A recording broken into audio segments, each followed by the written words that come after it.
Bom dia a você, está entrando no ar o programa Tribuna Livre, que é um oferecimento do restaurante Esquina Mineira, que fica ali na 704, 705 Norte, e também da Prismac Turismo, que vende a passagem aérea online mais barata do país, né? Quer dizer, quando você quiser viajar, é só ir lá no Garvey Park Hotel, que fica ali no setor hoteleiro norte, e adquirir a sua passagem. Mas hoje nós vamos começar o programa falando um pouco sobre a Advocacia Pública Federal, que envolve a AGU, né? Para que você possa ter uma ideia, você, telespectador, possa ter uma ideia do trabalho da AGU, qual é a sua finalidade, né? Como ela se comporta diante de todos esses acontecimentos que nós temos aí diariamente no país, né? E temos uma convidada muito especial, né? Uma companheira nossa de São Paulo, né? Que é a doutora Márcia, que é a nossa presidente da Associação dos Procuradores do Estado de São Paulo, não é isso? É isso mesmo. Seja bem-vinda, Márcia. Muito obrigada pelo convite, pela oportunidade de estar aqui e falando sobre a advocacia pública, que é a nossa vida, o nosso dia a dia de trabalho, né? Nós que somos advogados públicos, servidores concursados, né? Que ingressamos no serviço público mediante concurso, e falar um pouquinho do que é a advocacia pública. Então vamos né? começar falando. A advocacia pública, faz um resumo disso para que a gente possa situar bem. A advocacia pública é uma função essencial à justiça. É assim conceituada do ponto de vista constitucional como uma função essencial à justiça. Existem 3 funções essenciais à justiça.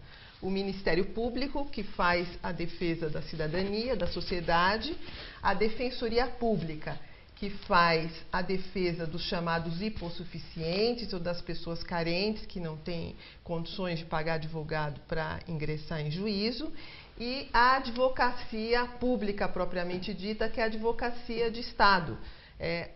São os advogados que trabalham na defesa dos interesses do Estado, do patrimônio público, da administração pública, que orienta o administrador também em todos os A negócios. advocacia pública tanto tem uma atuação no contencioso, ou seja, de fazer audiências, sim, quanto na parte consultiva. Na parte consultiva. Orienta. E na parte consultiva é muito importante, porque uma advocacia pública forte na parte consultiva evita a corrupção, porque o advogado público é aquele que orienta o administrador a realizar seus atos e os negócios da administração dentro da legalidade. Mas com essa explanação sua, Márcia, foi muito bom, porque nós contamos aqui também com o doutor Alain, que é o presidente do Fórum Nacional da Advocacia Pública Federal, não é isso?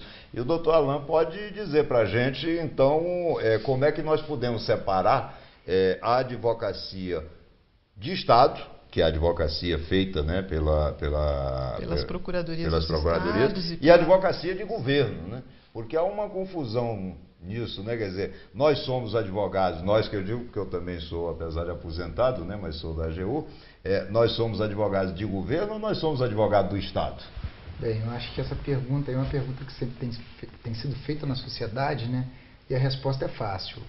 Nós somos uma advocacia de Estado, porque assim prevê a Constituição, né? O dever principal do advogado público é atuar segundo o que determina a Constituição, segundo o que determina as leis, né? E não atuar defendendo aquele governante que é passageiro. O Estado brasileiro tem diversas obrigações, o Estado brasileiro tem diversos deveres, e é o papel do advogado público dar essa orientação ao gestor público de como agir dentro da legalidade e da constitucionalidade naquela atividade administrativa cotidiana do gestor. Um exemplo, Ribeiro, que é bom ser citado: hoje o orçamento nacional dos 3 entes, União, Estados e Municípios, gira em torno de 3 trilhões de reais. E todos esses valores eles devem ser executados.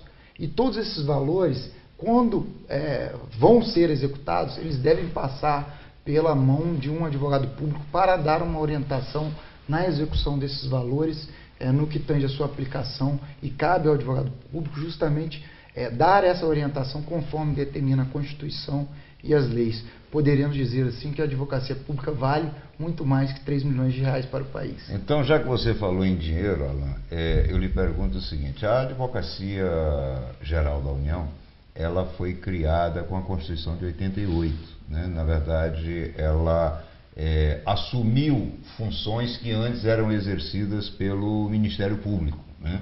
E o Ministério Público numa situação até dicotômica, né? Porque de um lado, às vezes você tinha uma atuação X e do outro lado era contra aquele X, né? Quer dizer, no mesmo processo o Ministério Público. Então, a Advocacia Pública foi criada em 88, em 93 veio a lei complementar que lhe deu a estrutura necessária para o seu funcionamento, essa coisa toda. De lá para cá, olhando dentro de uma relação custo-benefício, que dá para entender bem, né, o telespectador entende bem, a advocacia pública, ela consegue efetivamente, em termos quantitativos, trazer uma economia para o Estado? Com certeza, são valores em todos os âmbitos, mas a gente pode citar no âmbito da AGU, por exemplo.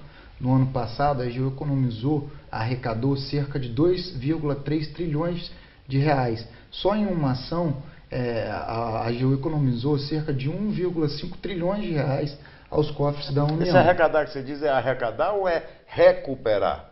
A gente tem os dois fatores, né? Tem a arrecadação, assim como tem evitar que haja um dispêndio de recursos públicos no que tange a determinadas ações. Quem faz o papel da arrecadação no âmbito federal, a Procuradoria-Geral da Fazenda Nacional, órgão do qual eu faço parte, que eu sou procurador da Fazenda, e só no ano passado nós arrecadamos cerca de 44 bilhões de reais aos cofres públicos. Perfeito. E se nós somos, e aqui eu estou me referindo à AGU, se nós somos uma advocacia de Estado, evidentemente que a gente sabe que pressões políticas, elas sempre ocorrem, né? Pressão política, partidária, essa coisa toda. Mas a escolha do advogado-geral, ou seja, o sujeito que vai ser o chefe da nossa advocacia, não deveria acontecer a semelhança do que ocorre, por exemplo, com o Ministério Público, ou seja, sai uma lista de pessoas, uma lista pode ser tríplice, quádruplo, sei lá, de membros da carreira para ser indicado pelo Presidente da República? Porque hoje parece que não ocorre isso, né? Obviamente, essa é uma das nossas lutas, né? Uma das nossas lutas é justamente ter o chefe máximo da instituição, e essa é uma luta de todas as entidades aqui presentes, ter um representante da carreira como um representante máximo, né, sendo até repetitivo.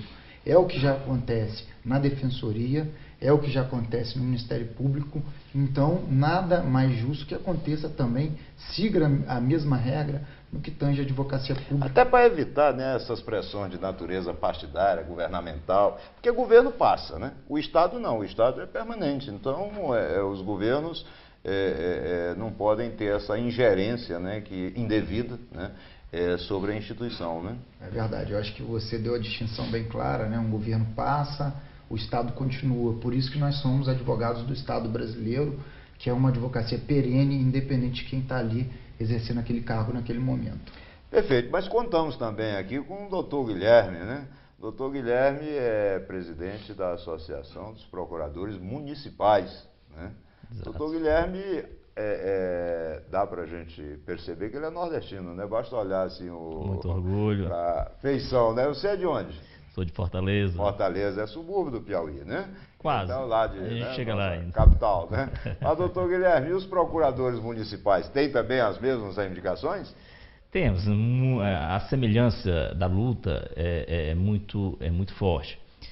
Na verdade, os procuradores municipais, eles, apesar de já nós contarmos com as atribuições e o mesmo papel dos procuradores de Estado e da Advocacia da União, houve na elaboração da Constituição de 88, do texto final, uma pequena omissão, que hoje a gente tenta fazer esse reparo. Ou seja, a gente pretende, através de uma emenda à Constituição, um projeto de emenda, que está num estágio bem avançado, diga-se de passagem, corrigir essa omissão e incluir a carreira do procurador municipal no artigo. Porque hoje funciona o seguinte, o procurador municipal é o amigo do prefeito, é isso? É quase isso. A gente é parceiro da administração. Obviamente que a gente também advoga para o Estado, para o município em si. A gente não é advogado de governo. Obviamente que qualquer administração municipal precisa muito do bom trabalho do procurador, como a própria população precisa também conhecer qual é a importância da atividade. Mas eu acho que eu não fui claro na minha afirmativa, na verdade, procurei resumir, mas eu digo o seguinte, como hoje os prefeitos não estão obrigados, né, a colocar como procurador no município alguém concursado, ele evidentemente procura no seu círculo de conhecimentos alguém que seja versado em direito e coloca como procurador. É mais ou menos isso ou não? É quase isso. Eu particularmente penso que já é obrigado. O ingresso no serviço público só se dá mediante concurso público. Uma atividade que é para ser exercida pelo procurador do município é uma atividade de carreira que tem que ser provida através do mais republicano meio de ingresso no serviço público. Agora, de fato, a gente tem uma realidade hoje que muitos prefeitos se cercam realmente de cargos comissionados, exatamente para ficar mais fácil você impor aquela vontade. Não estou dizendo aqui que o fato de ser um procurador concursado efetivo de carreira vai dificultar o trabalho da gestão. Muito pelo contrário, ele vai recomendar e dizer, olha, esse assunto pode ser feito, mas não dessa forma. Você tem que fazer dessa outra. Então, essa luta da Associação Nacional dos Procuradores Municipais de constitucionalizar a carreira, isso vem em benefício da sociedade. Os pequenos municípios vão ser os mais beneficiados com essa constitucionalização. Por quê? Porque você vai escolher e é sempre respeitando a capacidade, a autonomia do município, você vai escolher pessoas capacitadas para fazer a defesa do Estado. Então, sai prefeito, entra prefeito, você tem uma memória jurídica ali preservada. Isso é muito importante. Você, quando viabiliza uma licitação, que aquela construção daquele hospital não fique emperrado ou uma eternização de uma licitação, isso aí a população acaba sentindo o efeito do trabalho do procurador. E eu vou lhe dizer, viu, Guilherme, eu tive há pouco tempo com um grande amigo que é ministro do Tribunal de Contas da União e ele me afirmou que a maioria dos erros que são encontrados, né, às vezes em procedimentos, são erros sem dolo, são apenas erros mesmo, né, por falta de conhecimento. Um conhecimento que poderia ser transmitido exatamente por uma procuradoria, né, quer dizer, poderia emprestar, né, o conhecimento jurídico para que nós não tivéssemos os problemas. O que me leva ao entendimento de que talvez a gente tivesse reduzido em mais da metade os problemas que às vezes os prefeitos enfrentam, bastando ter, né, uma assessoria jurídica prestada por procuradores do Estado, né? Só para completar, tem um dado que o gestor ele precisa de uma segurança jurídica. Então, não é muito comum prefeitos que deixam o mandato e aí ficam respondendo processos de improbidade e mais na frente eles sentem o volume da condenação. Ou seja, se eles tivessem uma assessoria, uma procuradoria realmente de Estado, firmada com todas as prerrogativas, garantia, ele ia acabar evitando esse tipo de problema. Então, é benéfico, inclusive, para o gestor. Claro, claro. E antes de falar com o Marcelo, que é outro piauiense, né, está aqui conosco, eu vou lhe dizer, tive uma época quando fui secretário de Justiça,